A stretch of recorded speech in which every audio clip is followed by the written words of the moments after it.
Hello प्यारे प्यारे बच्चों, कैसे हो बेटा? सब बहुत बढ़िया, बहुत अच्छे से पढ़ाई कर रहे हो। तो आज का जो लेक्चर है बेटा अपना, वो दो टॉपिक्स हम इसमें कवर करने वाले, एक है मीटर ब्रिज और दूसरा potentiometer. So let us start with the metre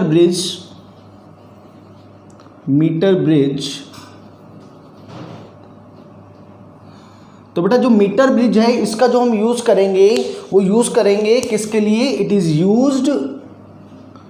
is used to find value of unknown resistance.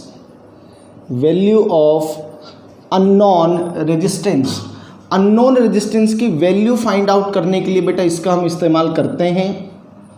ठीक है, इसका देखो सेटअप जो है, इसका जो सेटअप है वो किस तरह का होगा, कैसे बेस्ड होगा, उस पर बताते हैं। पहली बात तो ये कि it is the simplest application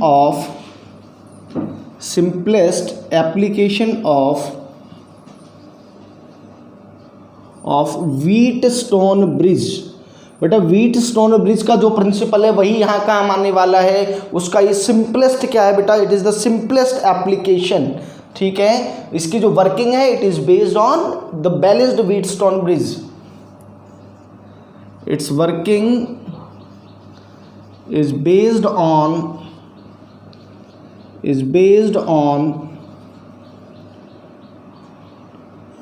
balanced Wheatstone bridge.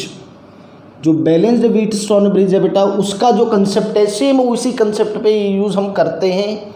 देखो हम इसमें करते क्या है बेटे, बेसिकली इसकी जो कंस्ट्रक्शन है वो कंस्ट्रक्शन किस तरह की है बेटा वो देख लो,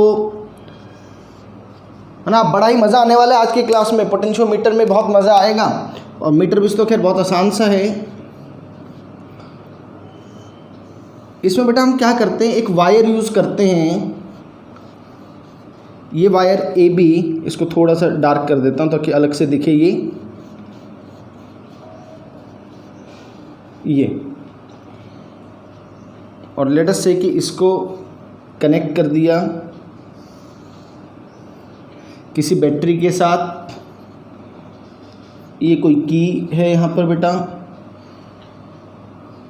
ये गैल्वेनोमीटर, और इसके साथ बेटा इसको बोलते हैं जोकी।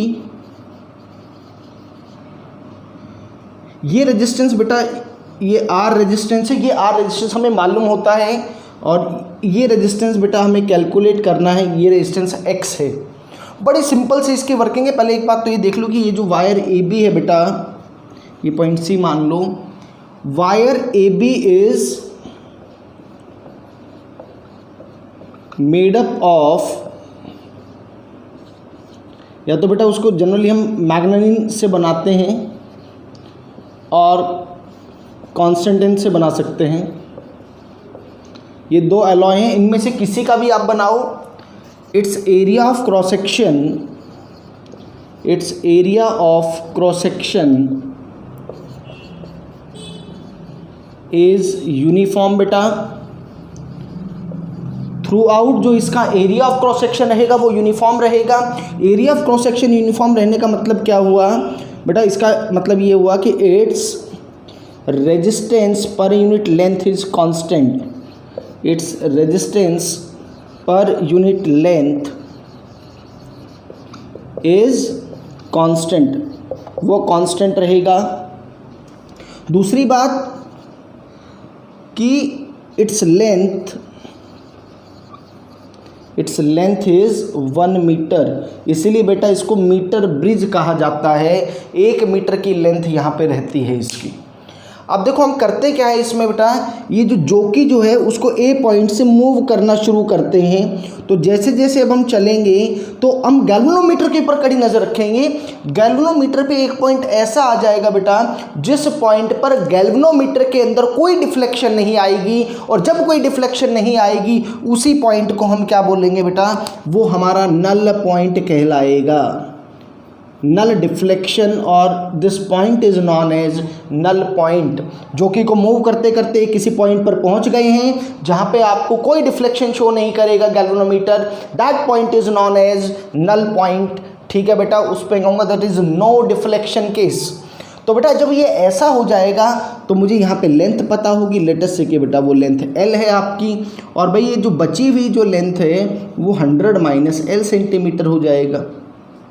एक चीज़ मैं यहाँ पे मान लेता हूँ कि let lambda is resistance per unit length of wire AB, resistance per unit length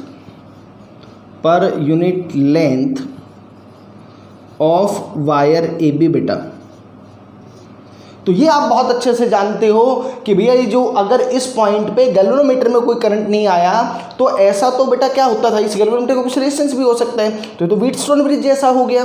Wheatstone bridge जैसा अगर हो गया तो this resistance by this resistance it should be equal to this resistance by this resistance. ये balanced Wheatstone bridge condition है ना बेटा, balanced Wheatstone bridge condition, balanced Wheatstone bridge condition.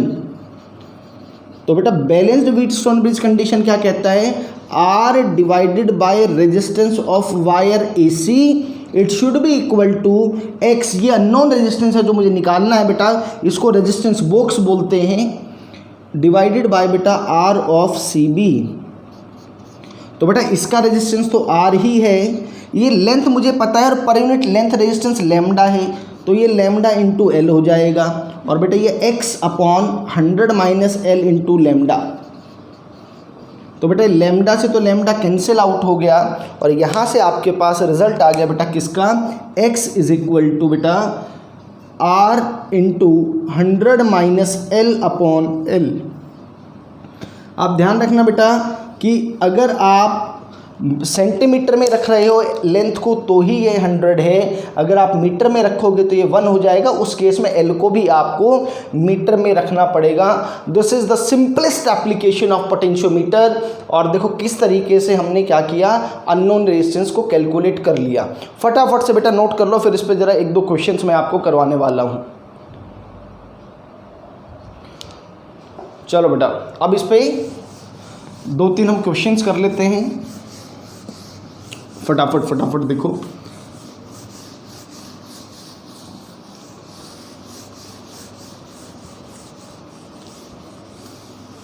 देखो बेटा एक क्वेश्चन करते हैं,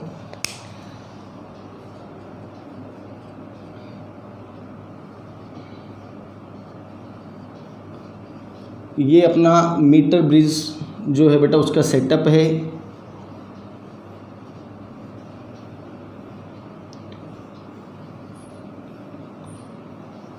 ये गैल्वेनोमीटर, ये जोकी, ये R बेटा, ये S, वो जो मर्जी हो उससे हमें कोई मतलब नहीं है। अब क्वेश्चन में क्या कह रखा है जरा ध्यान रखो, नल पॉइंट, ये बेटा पॉइंट A और ये बेटा पॉइंट P और ये पॉइंट C। तो लिखो कि null point is obtained at, null point is obtained eight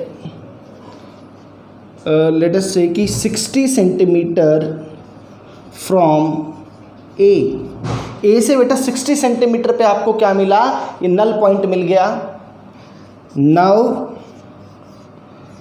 A resistance of 50 ohm is connected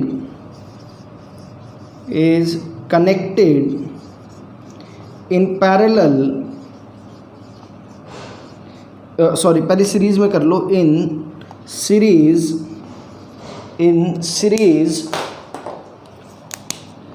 with S, in series with S, null point is obtained at 50 centimeter from A, and you have to find R and S। आपको R और S का value बताना है, ये सवाल है, बहुत simple सा सवाल। तो देखो बेटा इस क्वेश्चन में 2 केस हैं। पहला तो जो नॉर्मल केस जो आपने पढ़ा अभी तक बेटा, वो कि जब आपने कोई कुछ भी नहीं किया तो सिंपल क्या होगा बेटा, R डिवाइडेड बाय बेटा, अगर इसकी लेंथ 60 आई तो 60 लिख दो, तो अगर इसके 60 है तो दूसरी वाली बेटा 40 बच गया, तो R by 60 is equal to S by 40।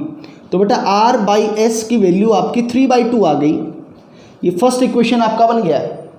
अब आप क्या करो, सेकंड केस में देखो, सेकंड केस में क्या हुआ है, सेकंड केस में इसके साथ पैरेलल सीरीज में एक और रेजिस्टेंस लगा दिया 50 ओम। R में कोई चेंज नहीं आया बेटा R, और इस बार इसकी बैलेंसिंग लेंथ 50 हो गई। इस बार बेटा S के साथ सीरीज में आएगा तो वो जुड़ जाएगा उसके साथ, और इसकी अभी भी 50 ही बच गया। तो बेटा यहाँ से क्या आ गया आपके पास, R = S + 50, और भाई R की वैल्यू है 3/2S, और वो S इस तरफ ले आता हूँ = 50 बेटा। तो भाई ये कितना हो गया बेटा, S = 100 ओम। S की वैल्यू 100 ओम आ गई बेटा। S की वैल्यू 100 ओम आ गई तो R की वैल्यू आ जाएगी 3/2 × 100 which is equal to 150 ohm. So this is how we calculated the value of R and S। बड़े आराम से R और S की वैल्यू कैलकुलेट हमने कर ली बेटा। नोट करो जल्दी से। देखो बेटा एक और क्वेश्चन इस पे करवाता हूँ आपको इस बार। चलो नल पॉइंट है बेटा, पहले केस में हमने ऑब्टेन कर लिया, लेट अस से कि 40 सेंटीमीटर पर। Now a resistance of 12 ohm is connected in parallel. इस बार बेटा पैरेलल में कनेक्ट कर दिया, और नल पॉइंट वहीं रख लेते हैं कि नल पॉइंट इस बार 50 सेंटीमीटर पर आया। सिमिलर वही तरीका है बेटा, देखो केस 1 में कोई चेंज नहीं आएगा। कैसे बेटा, R डिवाइडेड बाय बेटा इस बार लेंथ 40 आया है तो 40 रख दूंगा, S डिवाइडेड बाय बेटा इस बार वो लेंथ 60 है तो R बाई S = 2/3। ये पहली इक्वेशन आ गई हमारी।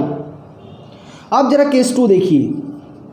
केस 2 में बेटा R में कोई चेंज नहीं आया तो R एज इट इज़, लेकिन इस बार बैलेंसिंग लेंथ 50 हो गई तो 50, और इस बार बेटा 12 ओम का रेजिस्टेंस S के साथ पैरेलल में लगाया है, तो हमें तो इस ब्रांच के रेजिस्टेंस से मतलब है ना बेटा।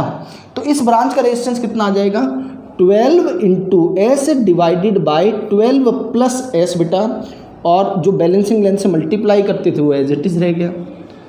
इसको करता हूँ S इधर ले आता हूँ बेटा, R डिवाइडेड बाय S = देखो बेटा कितना हो गया ये 12 डिवाइडेड बाई 12 + S। अब R बाई S की वैल्यू है बेटा 2/3 = 12/12 + S बेटा।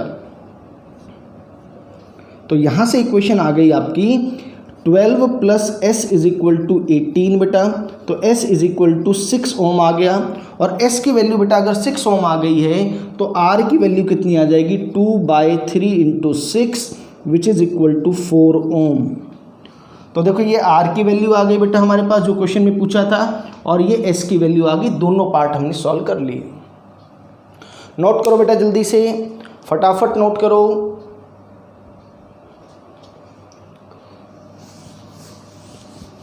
तो बेटा इस तरीके से आप मीटर ब्रिज पे क्वेश्चंस कर सकते हो।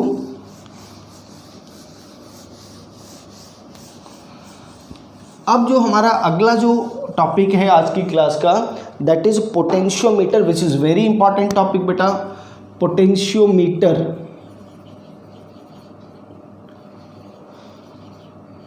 थ्योरेटिकल क्वेश्चन भी काफ़ी बनते हैं बेटा इस पर, और न्यूमेरिकल तो बनता ही बनता है। आपको बहुत शानदार तरीके से पोटेंशियोमीटर समझाने वाला हूँ। बिल्कुल कहीं कोई वीडियो पॉज नहीं करना, कहीं कोई वीडियो को फॉरवर्ड नहीं करना, लगातार समझते जाओ चीज़ों को। चुटकियों में पोटेंशियोमीटर का सवाल हो जाएगा, आई गारंटी यू। बहुत बहुत कॉन्सेप्ट समझना है बस आपको। देखो पोटेंशियोमीटर, पहली बात तो इसका थोड़ा सा बैकग्राउंड समझ लो। पहली बात तो ये कि it is used to find potential difference between 2 points more accurately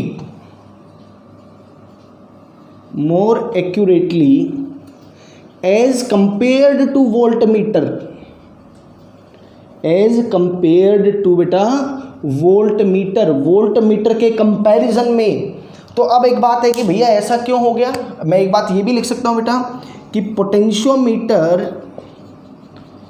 है ना, potentiometer is superior to voltmeter. ये तो बात समझ में आ गई, लेकिन ऐसा क्यों? भाई पोटेंशियोमीटर सुपीरियर कैसे है ये समझना जरूरी है बेटा, इसीलिए वो मोर एक्यूरेट है। देखो कि एक्चुअल में बेटा क्या होना चाहिए कि आइडियल वोल्टमीटर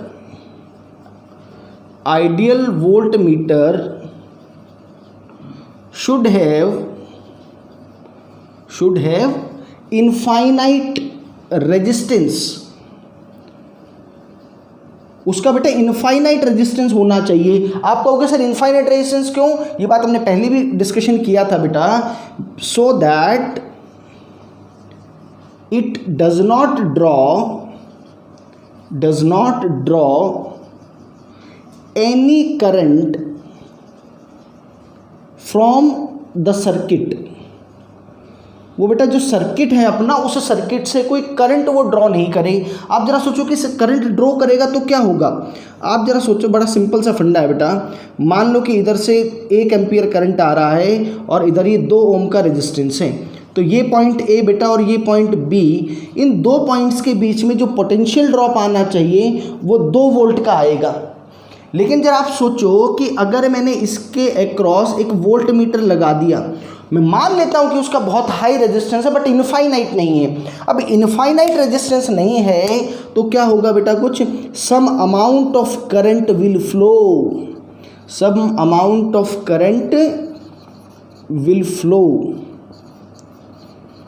तो बेटा अगर कुछ अमाउंट ऑफ करंट अगर इसमें फ्लो करेगा तो इधर जो करंट की वैल्यू जो आएगी 2 ओम के अंदर, वो क्या होगी बेटा, लेस देन 1 ओम। अगर वो लेस देन 1 ओम होगा तो बेटा अब जो रीडिंग आएगी, reading is less than 2 volt. यानी कि ये एक्यूरेट रीडिंग नहीं आ पाई बेटा। कैसी रीडिंग नहीं आ पाई, ये एक्यूरेट रीडिंग नहीं आ पाई, 2 वोल्ट से कम रीडिंग आई है। इसीलिए क्या है, इसके साथ गड़बड़ है। और वो गड़बड़ इसलिए because it withdraws some current from the circuit. Potentiometer क्या करता है, पोटेंशियोमीटर, अब इसकी वर्किंग में भी समझ में आएगा, potentiometer does not withdraw any current from the circuit से बेटा वो कोई करंट विड्रॉ नहीं करता। It is based on null deflection principle. ये तो बेटा नल डिफ्लेक्शन जो है प्रिंसिपल उस पे बेस्ड है। तो ये तो बात समझ में आ गई कि वोल्ट मीटर से बढ़िया क्यों है पोटेंशियोमीटर। अब जरा इसकी वर्किंग समझते हैं कि इसकी वर्किंग किस तरीके से होगी। वर्किंग कैसे होगी बेटा, देखो जरा। तो ये नोट कर लिया होगा होपफुली सभी ने बेटा, बहुत बढ़िया से। चलो अब जरा आगे।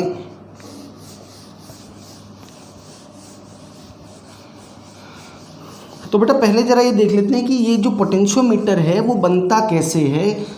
या पहले ऐसा काम करते हैं कि पहले उसका प्रिंसिपल देख लेते हैं कि उसका जो एक्चुअल में जो प्रिंसिपल ऑफ वर्किंग है वो प्रिंसिपल ऑफ वर्किंग कैसा है, उसकी बात कर लो और कंस्ट्रक्शन की बात कर लो। तो कंस्ट्रक्शन देखते हैं ज़रा पहले इसकी। कंस्ट्रक्शन बेटा,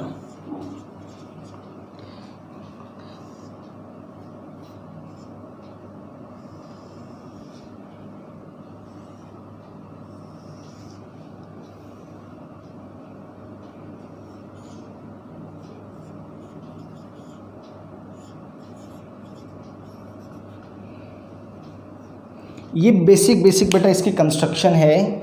ये इसको थोड़ा सा डार्क कर देता हूँ, पता लग जाएगा कि यही आपका क्या है, ये पोटेंशियोमीटर वायर है बेटा। ये पोटेंशियोमीटर वायर AB है। ये पॉइंट लेटेस्ट से C है, ये कोई E और ये कोई R। मतलब बेसिक सा जो सबसे सिंपलेस्ट जो सर्किट बनता है वो ये है। ये मान लेते हैं कि L क्या चीज़ है बेटा, this is L is the length of this potentiometer. L is the length of the potentiometer. तो देखो क्या होता है, द पोटेंशियोमीटर वायर और we can say the potentiometer consist of a wire AB। एक AB वायर जो है बेटा ये इससे मिल करके बना है आपका। अब इस वायर ए बी की खास ऑफ लेंथ एल, अब इस वायर ए बी की खास बातें वही जो हमने मीटर ब्रिज में पढ़ी थी। क्या? Wire A B must have uniform area of cross section, बेटा, एरिया ऑफ क्रॉस सेक्शन बेटा इसका यूनिफॉर्म होना चाहिए। Generally it is made up of manganin और Constantine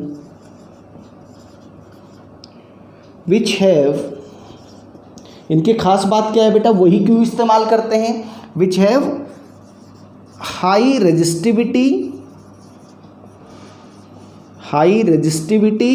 and low value of alpha. Alpha शायद आपको ध्यान होगा, ये एल्फा क्या होता था बेटा, टेम्परेचर कोफिशिएंट ऑफ रेजिस्टेंस।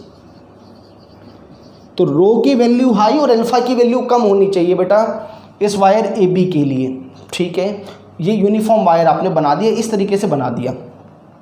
अब एक बात देखो बेटा, ये वाला जो सेल है जो आपने ये लगाया बेटा, इसको हम बोलते हैं ड्राइविंग सेल बेटा। और ये जो ऊपर वाला, एक्चुअल में इस पूरे सर्किट को बेटा दो पार्ट में मैं डिवाइड करता हूँ। ये जो ऊपर वाला जो पार्ट है बेटा, इसको बोला जाएगा क्या, या तो आप इसको ड्राइविंग सर्किट बोल सकते हो बेटा, ड्राइविंग सर्किट और ऑक्सिलरी सर्किट।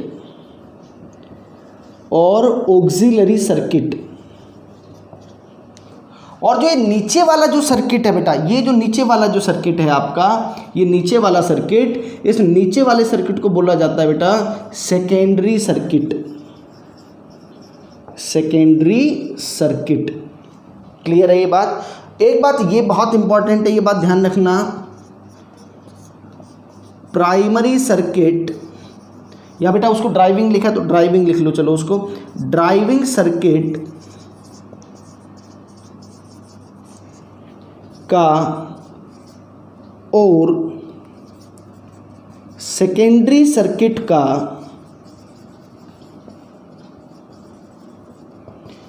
आपस में कोई लेना देना नहीं है। इनका बेटा आपस में ये इंडिपेंडेंट स्ट्रक्चर्स की तरह काम करेंगे, इंडिपेंडेंट सर्किट्स की तरह काम करेंगे। ऊपर वाले को अलग से सॉल्व करेंगे, नीचे वाले सर्किट को अलग से सॉल्व करेंगे। ये जब प्रॉब्लम सॉल्विंग की बात आएगी बेटा उस टाइम पे बताएंगे। जल्दी से फटाफट से नोट करो बेटा। देखो भैया अब आगे तो एक कंस्ट्रक्शन कर लिया बेटा अब हमने, और एक बेटा ये जॉकी बना हुआ है, ये जॉकी है, ठीक है, तो कंस्ट्रक्शन हो गया। अब बात कर लेते हैं इसके प्रिंसिपल पे कि किस प्रिंसिपल पे ये काम करता है बेटा आपका, किस प्रिंसिपल के ऊपर ये काम करता है, इसकी बात देख लो। Principle of working.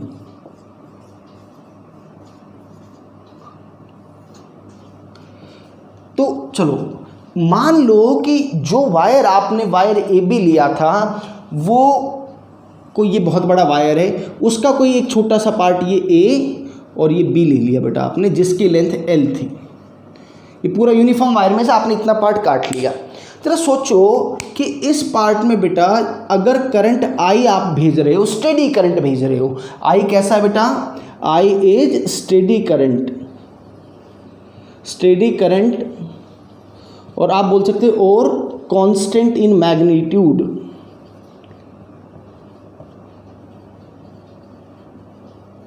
चलो तो बेटा जब आप आई करंट भेजते हो तो मान लो इस वायर के अक्रॉस पोटेंशियल ड्रॉप V होता है, तो भाई आप कैसे लिखोगे बेटा, जरा ध्यान से देखो, V is equal to I R लिखोगे, पोटेंशियल है ना, बिल्कुल V is equal to I R लिखोगे। और भाई आप ये भी तो जानते हो कि आर जो है बेटा वो क्या होगा, रो एल बाई ए, ठीक है। तो यहां से आप क्या लिख सकते हो, V is equal to I rho by A into L. अब भाई ये वाला जो, अगर मैं वायर की बात करूं बेटा, इस वायर के थ्रू आउट करंट सेम है, इसका जो वो रेजिस्टिविटी है वो कांस्टेंट है, और जो इसका एरिया ऑफ क्रॉस सेक्शन है वो सब कांस्टेंट है ना। तो for a wire I rho and A are constant, ये सब बेटा अगर कांस्टेंट है तो मैं एक काम कर देता हूँ, इस सब को मैं किसी कांस्टेंट ए से लिख देता हूँ, ए इंटू एल हो गया बेटा ये, where A is equal to I rho upon A बेटा। तो भाई अगर ए कांस्टेंट अगर आपने लगा दिया है तो मैं यहाँ से ये बात बोल सकता हूँ ना कि V is directly proportional to length of the wire. अब ये L इतना भी हो सकता है, इतना भी हो सकता है, इतना भी, माने कि जितनी ज़्यादा लेंथ होगी उतना ही ज़्यादा पोटेंशियल, या जितना कम पोटेंशियल होगा बेटा, जितनी कम लेंथ होगी उतना ही पोटेंशियल होगा। तो यही इसका प्रिंसिपल है, potential drop is directly proportional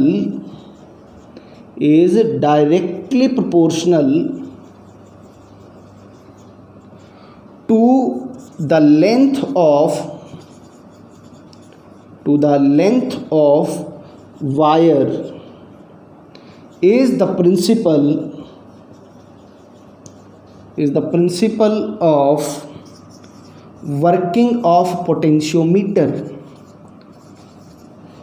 potentiometer की बेटा वर्किंग का यही प्रिंसिपल है, इसी पे ये बेस्ड है, इसी पे ये बेटा बेस्ड है। तो अगर कोई आपसे कोई कहे कि भाई V और I के बीच का V और L के बीच का ग्राफ कैसा होगा, it would be a straight line, आप यहाँ से देख सकते हो बेटा। और इसका बेटा जो स्लोप होगा, slope will be equal to I rho upon A, ये स्लोप हो जाएगा। एक इसमें बेटा बहुत इंपॉर्टेंट टर्म जो है वो आने वाली है, दैट इज पोटेंशियल ग्रेडियंट। पहले मैं उसको लिख देता हूँ, फिर जब वो इस्तेमाल होगी जब समझाऊंगा उसको। पोटेंशियल ग्रेडियंट, इसको बेटा K से डिनोट करूंगा। It is defined as potential drop per unit length, potential drop per unit length, यानी कि बेटा K is equal to V divided by L। इसकी जो यूनिट बनेगी वो वोल्ट पर मीटर ऐसा यूनिट हो गया। और अगर CGS यूनिट में बात करें तो वो वोल्ट पर सेंटीमीटर भी हम उसको प्रैक्टिकल एप्लीकेशंस में इस्तेमाल करेंगे। तो ये बेटा इसका वर्किंग प्रिंसिपल है। स्क्रीन पॉज करके फटाफट से नोट कर लो।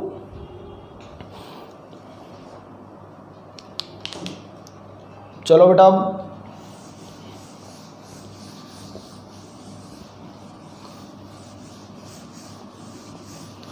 अब देखो इसको बेटा कैसे इस्तेमाल करते हैं, कैसे इसको यूज़ में लाते हैं पोटेंशियोमीटर को, ये देखते हैं ज़रा। वर्किंग आ गया, कंस्ट्रक्शन आ गया, अब इस पे तो इसकी जो सबसे पहली एप्लीकेशन है वो कर लेते हैं बेटा, finding EMF of a primary cell, और simple finding EMF of unknown cell. एक बेटा सेल है लेटेस्ट से आपके पास, उस सेल का आपको EMF नहीं मालूम है, उसके लिए कैसे पोटेंशियोमीटर का इस्तेमाल करेंगे ये समझो।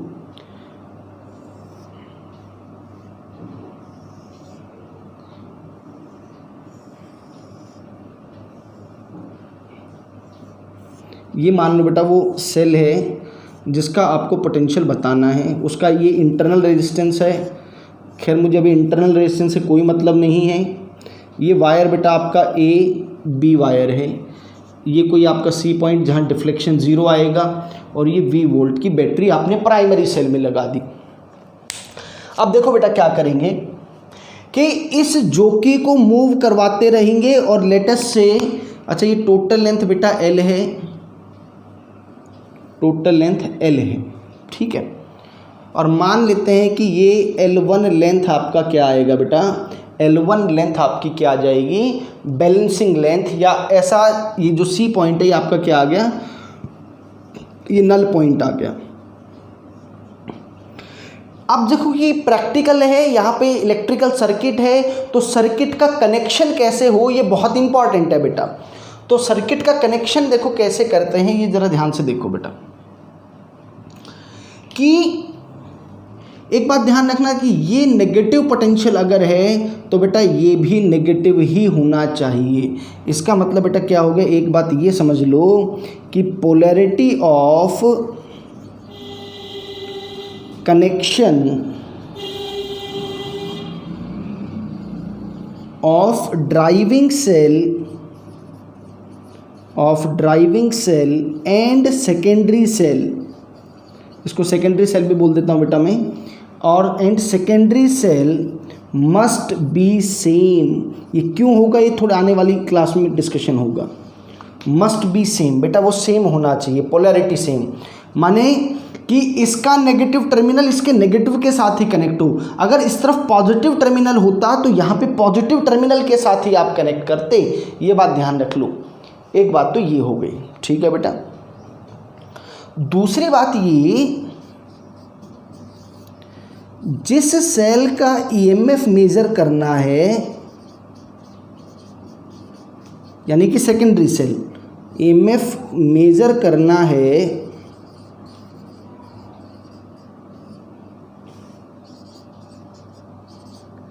उसके ईएमएफ की वैल्यू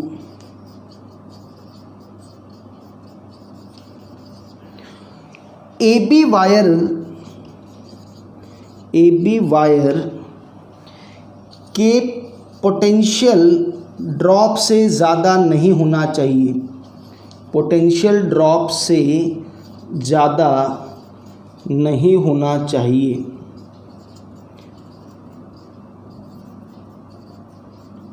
पोटेंशियल ड्रॉप से ज़्यादा नहीं होना चाहिए। इसको बेटा एक और मैं बोल सकता हूँ, एक बात और बोल सकता हूँ, थोड़ा सा और डिटेल में बता देता हूँ कि potential drop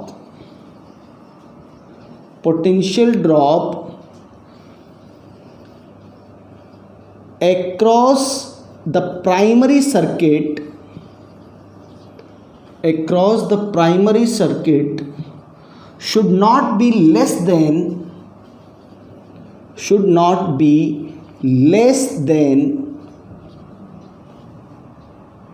the potential drop across secondary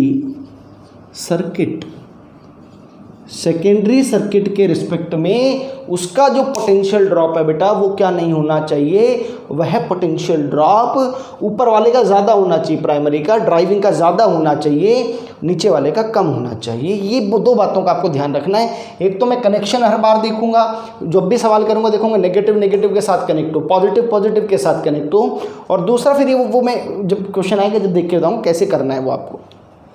अब हम ये क्वेश्चन कर रहे थे तो बेटा क्या कर रहे थे, मैं जोकी को मूव करवाता गया, जब तक चलाता जाऊंगा जब तक नल पॉइंट नहीं आ जाता। जैसे ही नल पॉइंट मिला मुझे मैं रोक दूंगा, ये लेंथ मुझे पता लगी ये L1 लेंथ है।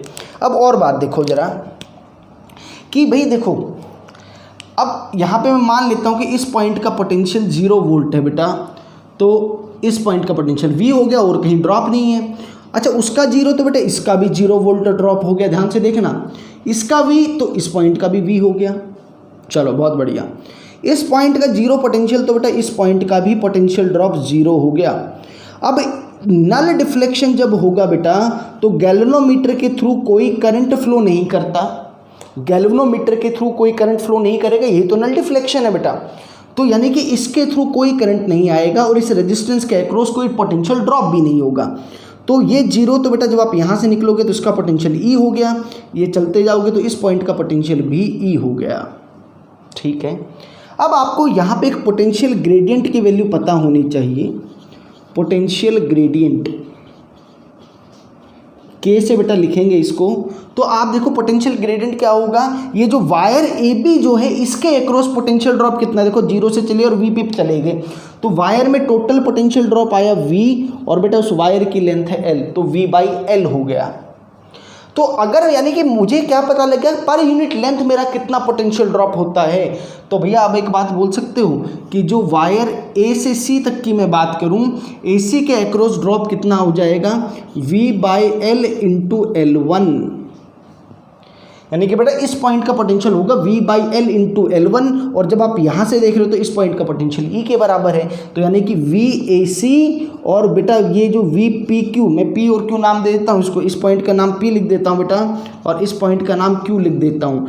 जो पोटेंशियल इसके अक्रॉस होगा वही पोटेंशियल ए सी के अक्रॉस होगा। यही प्रिंसिपल है, यही फंडा है पोटेंशियोमीटर के सवालों को सॉल्व करने का। तो ए सी के अक्रॉस पोटेंशियल आ गया v by L into L one, और बेटा पी क्यू के अक्रॉस जो ड्रॉप आया वो तो ई के बराबर ही आ गया। ये देखो आपने ईएमएफ निकाल भी लिया। आप इसको के से भी लिख सकते हो कि E इज इक्वल टू के into L one. L one is the balancing length and L is the potential gradient. तो बेटा ये हमने क्या कैलकुलेट कर लिया, ये हमने कैलकुलेट किया है ईएमएफ ऑफ ए सेल जिसका मुझे ईएमएफ मालूम नहीं था। ठीक है, और देखो बेटा और जरा इस पे क्वेश्चंस करते हैं। एक बेटा इसको यूज़ कर लेते हैं, चलो अभी साथ साथ बता देते हैं। इसका यूज़ एक है कि हम इसको ईएमएफ कंपेयर करने के लिए भी यूज़ करते हैं दो सेल्स का। एक प्रैक्टिकल इसका यूज़ क्या है, कंपैरिजन ऑफ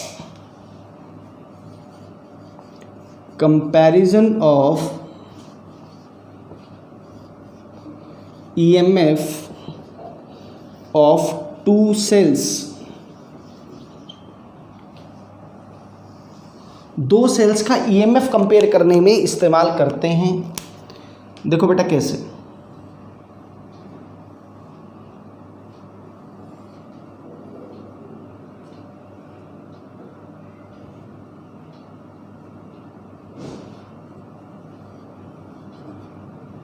ये E, ये R बेटा, ये लेंथ L और ये length L1।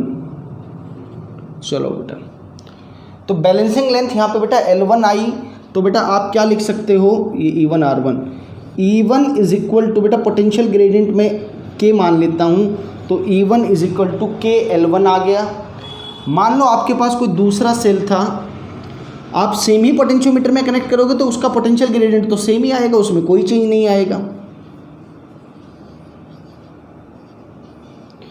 But balancing length latest से कि L2 आ गया बेटा, सेम पोटेंशियोमीटर है, तो बेटा इस बार जो E2 की वैल्यू है वो K L2 आ जाएगी। इन दोनों इक्वेशंस को आप डिवाइड कीजिए, E1 by E2 is equal to K L1 by K L2। तो बेटा यहाँ से आ गया E1 by E2 is equal to L1 by L2। तो यहाँ से मैं कैसे कंपेयर करोगे भाई L1 और L2 लेंथ तो यहाँ पे बेसिकली वुडन एक स्केल लगा होता है, उस पर उससे आप मेज़र कर लोगे। तो अगर L1 बड़ा हो गया L2 से तो ये फैक्टर 1 से बड़ा होगा, तो इसका मतलब E1 बड़ा होगा E2 से। और अगर बेटा क्या हो गया L2 बड़ा हो गया L1 से, तो इसका मतलब E2 बड़ा हो जाएगा E1 से। ये मैं पहले भी कंपेयर कर चुका हूँ या दिखा चुका हूँ आपको कि जो EMF है यहाँ पे वो डायरेक्टली प्रोपोर्शनल है लेंथ के। तो ये बेटा कंपैरिजन हो गया दो EMF का, दो सेल्स के EMF का। हाउ वी कंपेयर्ड, नोट करो बेटा फटाफट से।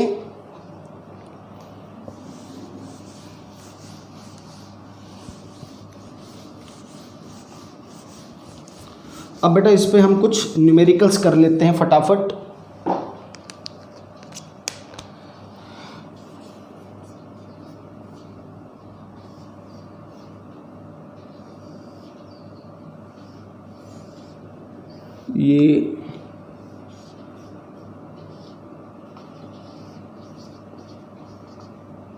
ये लेंथ मान लो बेटा आपको 10 मीटर गिवन है, ये 20 वोल्ट है, ये मान लो 2 वोल्ट है, ये 1 ओम है, ये वायर AB है, इस वायर ए बी की जो लेंथ है वो 10 मीटर दे रखी है और इसका रेजिस्टेंस मान लो 10 ओम दे रखा है बेटा टोटल। आपको बताना है कि ये बैलेंसिंग लेंथ L1 की वैल्यू क्या आएगी, इस बैलेंसिंग लेंथ L1 की वैल्यू क्या होगी। तो भाई एक बात देखो, ये मान लो 0 वोल्ट बेटा, तो ये 20 वोल्ट पे हो गया। ये 0 पे तो ये बेटा ये भी 0 पे, ये भी 0 पे, वो 20 पे तो बेटा ये भी 20 वोल्ट पे। जब इसको क्रॉस करोगे तो ये तो नेगेटिव यानी कि ये -2 वोल्ट पे आ गया। लेकिन जो आपका वायर ए बी है वो तो 0 से 20 वोल्ट ही मेजर कर सकता है, वो तो सिर्फ 0 से 20 वोल्ट मेजर कर पाएगा। आपको जो मेजर करना है वो तो -2 वोल्ट मेजर करना है, यानी कुछ गड़बड़ हो गई। गड़बड़ यही तो हुई मित्रों, क्या ये नेगेटिव ये पॉजिटिव, ये कनेक्शंस ही गलत हैं, connections are wrong, connections are wrong. ये ध्यान रखना पड़ेगा कि कनेक्शन सही हो आपके बेटा, समझ में आ गया। तो नो नल पॉइंट, कोई नल पॉइंट नहीं मिलेगा बेटा इस बार आपको। कनेक्शन से गलत हो गए, जरूरी नहीं है कि आपको नल डिफ्लेक्शन मिले ही मिले, क्योंकि कनेक्शंस गलत हो गए थे, नेगेटिव को पॉजिटिव के साथ जोड़ा हुआ है, इसलिए कोई नहीं मिलेगा। क्यों नहीं मिलेगा वो लॉजिकली आपको समझा दिया गया है। ठीक है बेटा, अब जरा और क्वेश्चंस कर लेते हैं। देखो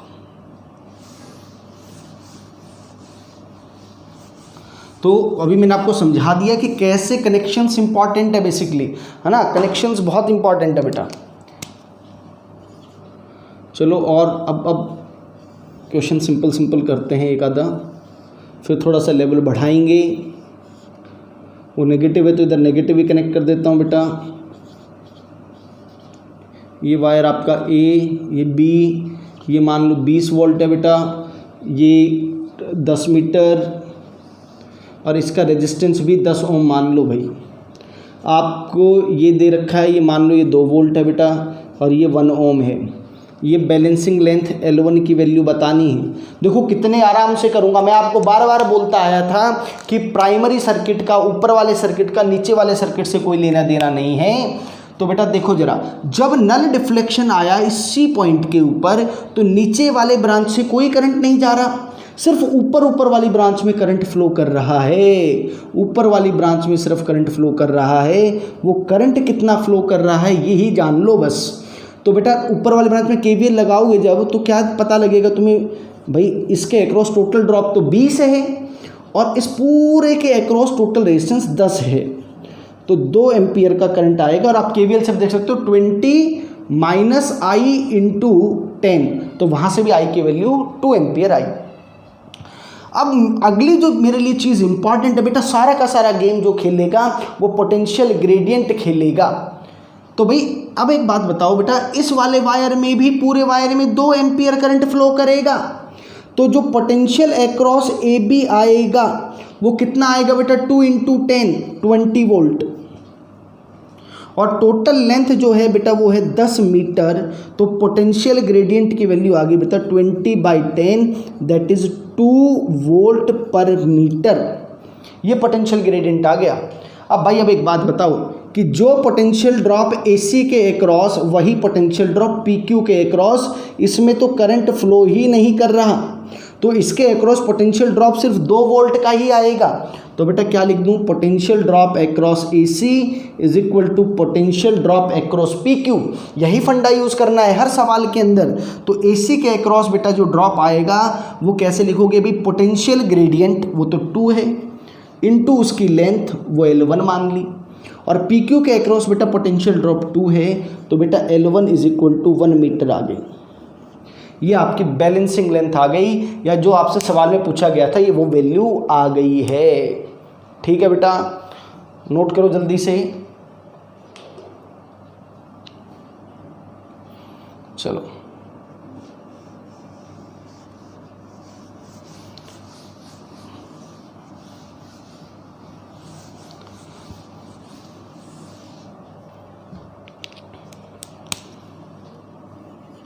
और क्वेश्चन करते हैं बेटा, जरा ध्यान से देखो। चलो इस बार एक यहाँ पे रेजिस्टेंस लगा देता हूँ, इस बार एक रेजिस्टेंस लगा दिया, ये 20 वोल्ट बेटा, ये 2 ओम,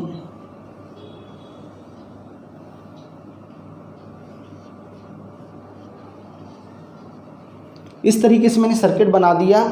ये मान लो ये 4 वोल्ट है बेटा, ये आपका 1 ओम है। ये जो टोटल लेंथ है आपकी, टोटल लेंथ मान लो 8 मीटर है और इस वायर का रेजिस्टेंस मान लो 8 ओम है। सवाल अभी भी वही है कि बेटा ये जो लेंथ आएगी बैलेंसिंग लेंथ, ये बैलेंसिंग लेंथ क्या होगी। तो फिर से बेटा फंडा वही करना है आपको, ये पॉइंट ए, ये पॉइंट बी, ये पॉइंट सी, ये पॉइंट पी और ये पॉइंट क्यू। तो पहले तो ऊपर वाली ब्रांच में करंट की वैल्यू निकाल लो भाई। तो बेटा करंट कितना फ्लो करेगा, करंट इतने इतने पार्ट में फ्लो करेगा, ध्यान रखना, क्योंकि नीचे वाले पार्ट में नल डिफ्लेक्शन है। तो करंट कितना आएगा बेटा आप कैलकुलेट कर लोगे भाई। 20 वोल्टेज है और टोटल रेजिस्टेंस 2 और 8 10 है बेटा। तो 2 एम्पियर का करंट फ्लो कर रहा है। चलो बेटा ए बी के अक्रॉस पोटेंशियल ड्रॉप कितना होगा भाई। ए बी का रेजिस्टेंस तो 8 ओम है और उसमें करंट 2 एम्पियर फ्लो कर रहा है, तो बेटा वो 16 वोल्ट आ गया। तो मेरा पोटेंशियल ग्रेडियंट कितना आ जाएगा, 16 वोल्ट डिवाइडेड बाय 8, तो बेटा ये आ गया 2 वोल्ट पर मीटर। अब अगला फंडा क्या है कि जो AC के अक्रॉस ड्रॉप आएगा वही PQ के अक्रॉस भी आना चाहिए। AC के अक्रॉस ड्रॉप क्या होगा बेटा, पोटेंशियल ग्रेडियंट इंटू उसकी लेंथ, तो 2 इंटू उसकी लेंथ बेटा L1 है, और PQ के अक्रॉस 4 वोल्ट का ही आएगा, इस 1 ओम में तो कोई ड्रॉप नहीं आएगा, इस 4, तो बेटा L1 is equal to 2 metre. ये इसकी क्या आ गई बेटा, बैलेंसिंग लेंथ आ गई। इसी फंडे से सवाल करने हैं, कोई रटना नहीं है, कुछ भी रटना नहीं है बेटा, बिल्कुल सिंपल तरीके से सवाल करने हैं। और करते हैं बेटा, देखो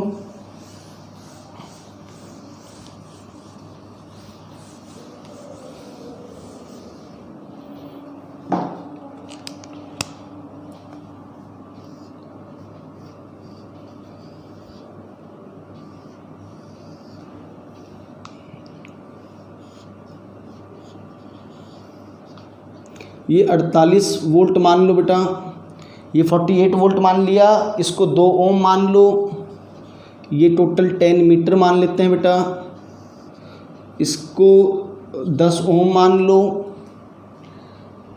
इसको मान लो कि ये मान लो ये 8 वोल्ट है बेटा और ये 2 ओम है। सिंपल फंडा ये है, सवाल वही पूछा गया है अभी भी आपसे, बैलेंसिंग लेंथ कितनी होगी। सवाल यही पूछा गया है, बैलेंसिंग लेंथ कितनी होगी बेटा। देखो कैसे करें जरा, कि भाई जब नल डिफ्लेक्शन होगा उस टाइम पे नीचे वाले ब्रांच में कोई करंट फ्लो नहीं करेगा, करंट सारा ऊपर वाले ब्रांच में फ्लो कर रहा होगा। Current will be equal to बेटा 48 डिवाइडेड बाई 2 ओम इसका रेजिस्टेंस और 10 इसका, 10 और 2 12, करंट फ्लो करेगा बेटा कितना, 4 एम्पियर का करंट फ्लो करेगा। तो 4 एम्पियर का करंट अगर फ्लो करेगा तो ए बी के अक्रॉस जो पोटेंशियल आएगा बेटा वो कितना आ जाएगा, इसका रेजिस्टेंस है बेटा कितना 10 इंटू 4, तो बेटा 40 वोल्ट इसके अक्रॉस पोटेंशियल आएगा ए बी के अक्रॉस। तो जो पोटेंशियल ग्रेडियंट आएगा बेटा वो कितना आ जाएगा, 40 डिवाइडेड बाय उसकी length 10 which is equal to 4 volt per metre. अब भाई अब अगला फंडा वही है, ये पॉइंट P, ये पॉइंट Q, जो AC के अक्रॉस पोटेंशियल ड्रॉप है वही PQ के अक्रॉस पोटेंशियल ड्रॉप होगा। AC के अक्रॉस तो कैसे लिखेंगे, पोटेंशियल ग्रेडियंट जो कि 4 है इंटू L1, और बेटा it should be equal to 8, तो L1 is equal to 2 metre आ गया, L1 is equal to 2 metre आ गया बेटा। और देखो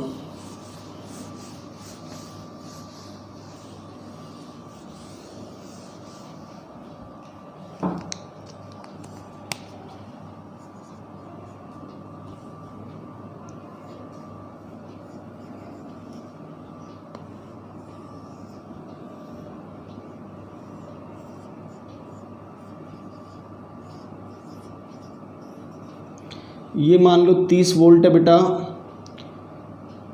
ये टोटल लेंथ 10 मीटर मान लो, ये इसका रेजिस्टेंस मान लो 10 ओम, ये 5 ओम, ये 22 वोल्ट, ये 1 ओम।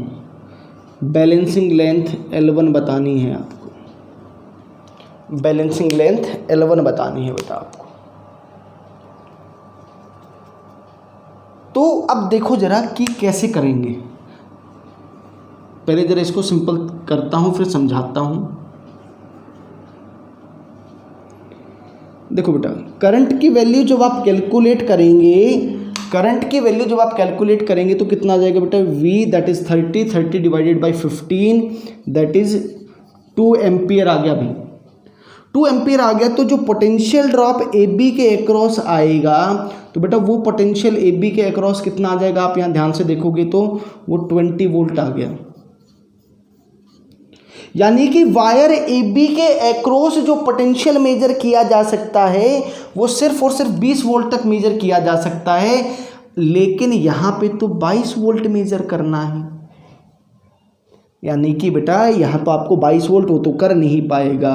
ये क्यों हुआ बेटा ऐसा, क्योंकि जो पोटेंशियल अक्रॉस प्राइमरी सर्किट है वो कम है बेटा पोटेंशियल अक्रॉस सेकेंडरी सर्किट। तो इसीलिए बेटा इस केस में भी क्या होगा, no deflection, sorry no null point बेटा, कोई नल पॉइंट इसमें भी नहीं आ पाएगा। आप लोग ज़रा फार्मूले से चेक करोगे तो शायद 11 के आसपास आएगा, लेकिन 11 मीटर तो जो है बेटा वो 10 से ज़्यादा हो गई तो वो आपको मिलेगा ही नहीं। उसका रीज़न वही है कि ये वो जो सेकंड वाला जो केस मैं बोल रहा था, ये वो वाला केस आपका पॉसिबल है, ये वो वाला केस बन गया है। चलो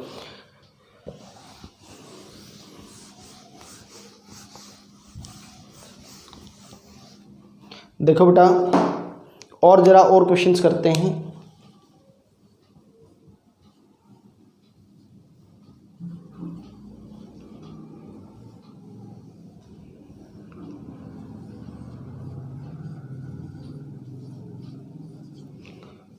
ये बेटा हम मान लेते हैं कि ये कितना है, ये 50 वोल्ट है, ये 2 ओम है, ये आपका 8 ओम रेजिस्टेंस है, और जो लेंथ है वो इसकी 10 मीटर मान लेते हैं बेटा।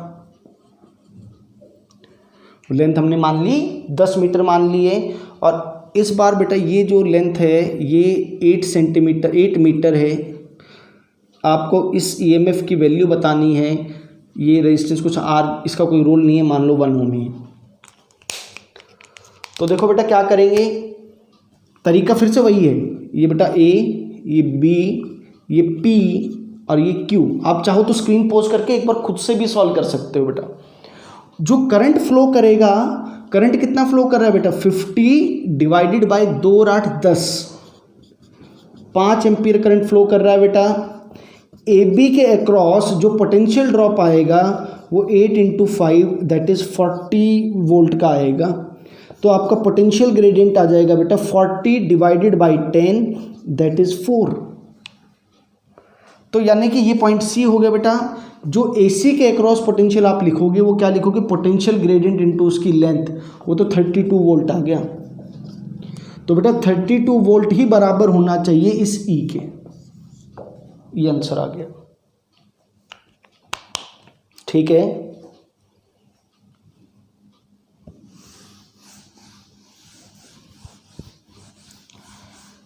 एक और इसका एप्लीकेशन है बेटा कि पोटेंशियोमीटर की मदद से हम किसी भी सेल का इंटरनल रेजिस्टेंस निकाल सकते हैं। Internal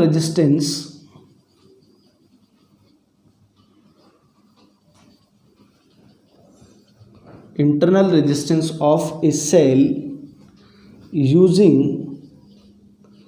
potentiometer, using potentiometer. देखो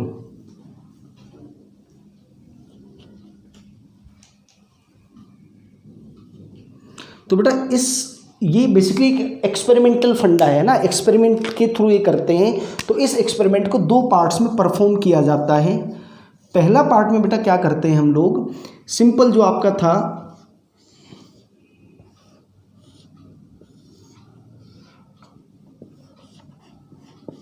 कनेक्शंस बिल्कुल सही कर दी, बाकी सब चीज़ों का हमने ध्यान रखा हुआ है। ये मान लो बेटा V है, ये E है और ये इसका इंटरनल रेजिस्टेंस R है, और मान लो बैलेंसिंग लेंथ L1 आ गई बेटा। और एक चीज़ हम ये मान लेते हैं क्या कि let potential gradient of potentiometer wire be, वो हमने K मान लिया बेटा। तो अब इस केस में आप क्या देखोगे कि भाई E की जो वैल्यू है, E किसके बराबर आ जाएगा बेटा, K इंटू L1। इसमें तो कोई दिक्कत नहीं है। अब जो सेकंड पार्ट जो होगा इस एक्सपेरिमेंट का, इस सेकंड पार्ट में बेटा हम क्या करेंगे, an external resistance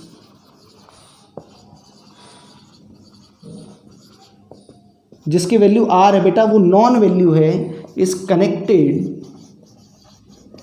connected in parallel to secondary circuit. जो बेटा आपका सेकेंडरी सर्किट है उसके पैरेलल में इसको कनेक्ट कर दिया जाएगा। तो फिर ये सर्किट कैसा बन जाएगा वो देखो जरा, वो इस तरीके से बन जाएगा बेटा। इस तरफ बना देता हूं, देखो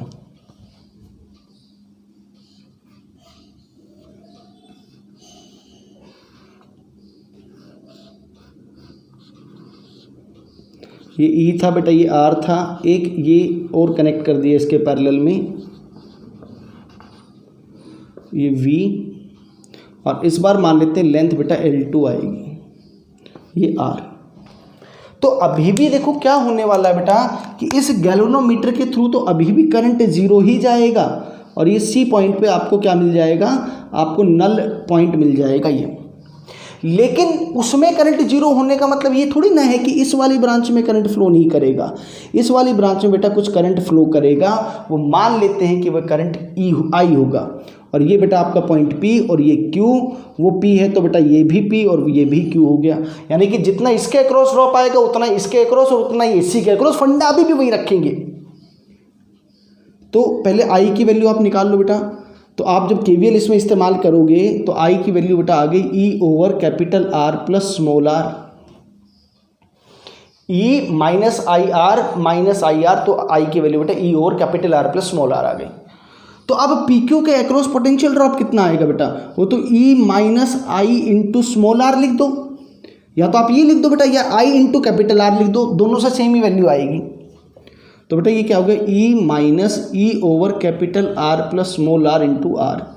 इसको जब सॉल्व किया तो बेटा ये आ गया ER over R plus R। आप चाहो तो इसके अक्रॉस भी देख सकते हो बेटा, इसके अक्रॉस भी I इंटू R ही आता है। I की वैल्यू क्या है, E over R plus R into R। देखो दोनों से सेम ही ड्रॉप आ रहा है, वो पैरेलल में कनेक्शन है इसलिए सेम आना चाहिए। तो भाई बन गई बात। अच्छा, AC के अक्रॉस पोटेंशियल कैसे ड्रॉप लिख पाओगे बेटा, K इंटू L2, और यही बेटा इस VPQ के बराबर हो गया। तो या ऐसा अलग से लिख लो इसको क्या कि ER over capital R plus small r is equal to KL2, ये दूसरी इक्वेशन बन गई। अब भाई इक्वेशन नंबर 1 और इक्वेशन नंबर 2 को डिवाइड कर दो भाई। E over ER over R plus R बेटा is equal to KL1 by KL2। तो E से E कैंसिल आउट हो गया, ये बेटा बन गया R plus R over capital R is equal to L1 by L2। और इसको जब सॉल्व करोगे तो बेटा R की वैल्यू आ गई R L1 by L2 minus 1, या तो ऐसे लिख दो, या बेटा इसको ऐसे भी लिख सकते हो R L1 minus L2 by L2। तो इस तरीके से हमने बेटा क्या कर लिया, हमने इंटरनल रेजिस्टेंस की वैल्यू कैलकुलेट कर ली, हमने इंटरनल रेजिस्टेंस का वैल्यू फाइंड आउट कर लिया है। बोलो क्लियर है क्या? चलो नोट करो जल्दी से।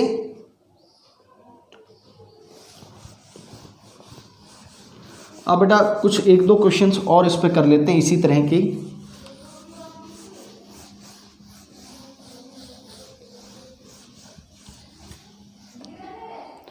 देखो बेटा क्वेश्चंस और दो क्वेश्चंस और कर लेते हैं।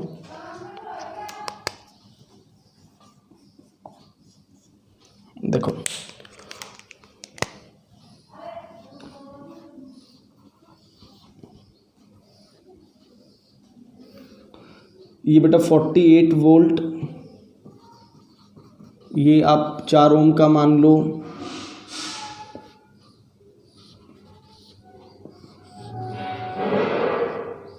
देखो वो जो बैलेंसिंग लेंथ टाइप वाले सवाल आएंगे वो तो हम बेटा डायरेक्ट फॉर्मूले से ही कर लेंगे। मैं उससे थोड़ा सा हटके एक सवाल करवाता हूँ आपको, ठीक है। ये 10 मीटर मान लो बेटा, ये टोटल हमने 10 मीटर मान लिया। ये 8 वोल्ट मान लो, ये 2 ओम मान लो, ये 6 ओम मान लो। आपको ये बैलेंसिंग लेंथ बतानी है कितनी है। देखो बेटा अभी भी फंडा वही रखेंगे कि ये पॉइंट ए, ये पॉइंट बी और ये पॉइंट सी। ऊपर वाली ब्रांच में पहले करंट की वैल्यू देखो कितनी होगी बेटा। करंट की वैल्यू हो जाएगी 48 और भाई 4 और 8 12, तो 4 एम्पियर का करंट फ्लो करेगा। तो जो आपका ए बी है बेटा, ए बी के अक्रॉस पोटेंशियल ड्रॉप कितना होगा, 4 × 8 दैट इज 32 वोल्ट। तो के की वैल्यू कितनी आ जाएगी, 32 डिवाइडेड बाय टोटल लेंथ 10, ये आ गया के की वैल्यू। अब पी क्यू के अक्रॉस और ड्रॉप निकालना पड़ेगा, उसके लिए इस वाली ब्रांच में करंट निकालो। तो इस वाली ब्रांच में बेटा करंट की वैल्यू कितनी आ जाएगी, 8 divided by 8 that is 1 ampere. आप प्रॉपर कर सकते हैं कि 8 - 2i - 6i is equal to 0, तो 1 एम्पियर आया। तो बेटा पी क्यू के अक्रॉस अब ड्रॉप कितना आएगा, 8 - 2 × 1 दैट इज 6 वोल्ट। या आप ऐसे भी देख लो कि यार इस ब्रांच में करंट तो 1 एम्पियर फ्लो करेगा, तो इसके अक्रॉस ड्रॉप तो 6 × 1 6 ओम आया, तो वहाँ पे भी 6 आएगा और ये AC के अक्रॉस भी यही आएगा। So VAC should be equal to VPQ बेटा। VAC should be equal to K that is 32/10 और बेटा ये लेंथ L1 अगर आपने माननी हुई उसको L1 लिख रहा हूँ मैं। It should be equal to बेटा VPQ जो कि 6 आया है, 6 × 10/32। तो बेटा ये कितना हो गया,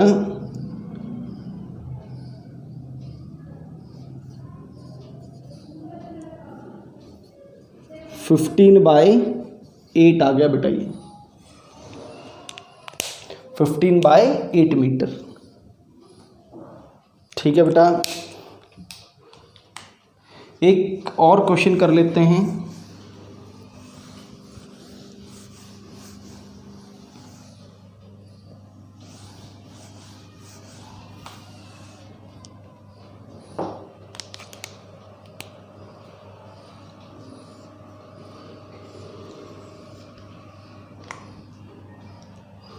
ये बेटा 40 वोल्ट, ये 2 ओम,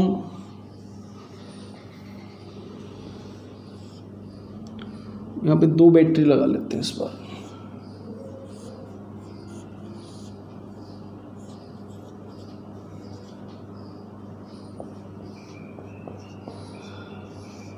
ये बेटा हमने इसका क्या मान लिया, 10 मीटर हमने इसकी लेंथ मान ली है और 8 ओम इसका रेजिस्टेंस मान लेते हैं। ये 8 ओम रेजिस्टेंस मान लिया और ये बेटा हम मान लेते हैं 10 वोल्ट, ये 2 ओम मान लिया, ये 4 वोल्ट और ये 4 ओम मान लिया। आपको एक बैलेंसिंग लेंथ बतानी है। तो देखो बेटा इस क्वेश्चन का फंडा भी वही रहेगा, कोई चेंज नहीं आएगा, सारे क्वेश्चन सेम ही तरीके से हम कर रहे हैं। देखो ये भी P और ये भी Q। तो बेटा पहले ऊपर वाली ब्रांच में करंट कैलकुलेट करो, 40 डिवाइडेड बाई 8 + 2 10। तो भाई ये जो आपका वायर AB है इसके अक्रॉस पोटेंशियल ड्रॉप कितना आएगा, 8 × 4 सर ये तो 32 वोल्ट आ गया। तो पोटेंशियल ग्रेडियंट 32 वोल्ट है और लेंथ टोटल 10 है, 32/10। तो भाई इस वाली ब्रांच में करंट और निकाल लो। तो मैं KVL लगाता हूँ। देखो 10, मैं ऐसे करंट मान रहा हूँ बेटा, 10 - 2i - 4i - 4 is equal to 0।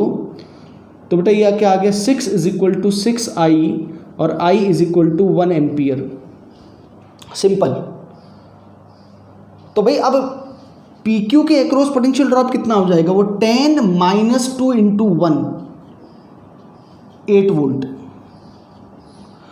तो और AC के अक्रॉस पोटेंशियल ड्रॉप कितना लिखोगे, भाई जो पोटेंशियल ग्रेडियंट है दैट इज़ 32/10, उसको मल्टीप्लाई करना पड़ेगा L1 के साथ, और बेटा यही बराबर हो जाएगा VPQ के बराबर। तो L1 इज इक्वल टू बेटा 10/4 और 5/2 मीटर हो जाएगा। तो इस तरह से जैसा मर्जी क्वेश्चन आपको दे दे, आप सेम उसी फंडे से बार बार वही एक ही फंडे से हम क्वेश्चन करेंगे, और आप भी कर सकते हो। आप ट्राई करना बेटा। पोटेंशियोमीटर हमने ख़त्म कर दिया है। इस पर एक छोटा सा चीज़ और आती है बेटा, दैट इज़ सेंसिटिविटी। देखो ज़रा ध्यान से, सेंसिटिविटी ऑफ पोटेंशियोमीटर।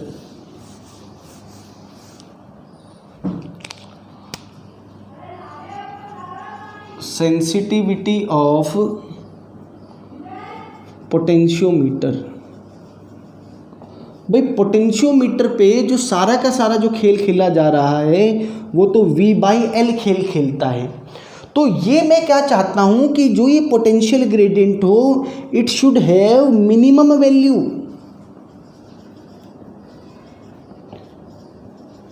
कि जरा सोचो कि आप अपनी जोकी को यहाँ से और यहाँ लेकर के गए, आप ये चाहते हो कि ये जो पोटेंशियल में जो चेंज आए वो मिनिमम आए, वरना आपको और छोटा स्केल करना पड़ेगा ये मेज़र करने के लिए। तो इसकी वैल्यू मिनिमम होनी चाहिए। तो इसकी वैल्यू बेटा मिनिमम, तो ज़रा सोचो कैसे हो सकता है। एक तरीका तो ये है कि V की वैल्यू को कम रखा जाए, लेकिन V की वैल्यू तो हम बहुत ज़्यादा कम कर ही नहीं सकते, क्योंकि जिस सेल का EMF मुझे मेज़र करना है उसके पोटेंशियल से तो कम हो नहीं सकता। तो ये तो थोड़ा सा प्रैक्टिकल इम्पॉसिबल है। तो फिर उस केस में दूसरा तरीका क्या है कि L should be high. L की वैल्यू क्या होनी चाहिए, वो बहुत बड़ी होनी चाहिए। इसीलिए बेटा मैंने शुरू में लिखवाया था कि इसकी वैल्यू जो है वो 4 मीटर से 10 मीटर के बीच में होती है। और वरना तो भी क्या हो जाएगा, अगर 10 मीटर को ऐसे जैसे मैंने बनाया ऐसे सीधा रखोगे तो बहुत ज़्यादा इसको साइज चाहिए होगा। बट एक्चुअल में हम क्या करते हैं, इसको इस तरीके से बेटा फोल्ड कर देते हैं। आप अपने NCERT या अपनी जो भी बुक्स हैं उसमें आप देखोगे तो ऐसे इसको यहाँ पे क्या करते हैं, कॉपर स्ट्रिप्स के साथ कनेक्ट करके रखते हैं ऐसे। तो वो जो 10 मीटर उसको फोल्ड कर देते हैं, तो अब बेसिकली क्या रहेगा, इफेक्टिव लेंथ कम रहती है ना। जैसे ये आप देख रहे हो तो इसी तरह का पोटेंशियोमीटर होता है, उसमें इस तरीके से वायर रहते हैं बेटा, ये ऐसे ऐसे ऐसे, ठीक है। So this is all about the potentiometer, ठीक है बेटा। तो आप ये चैप्टर अच्छे से कर लो, और लेक्चर अगर आपको अच्छा लगा तो please like the video and please subscribe the channel also. Thank you.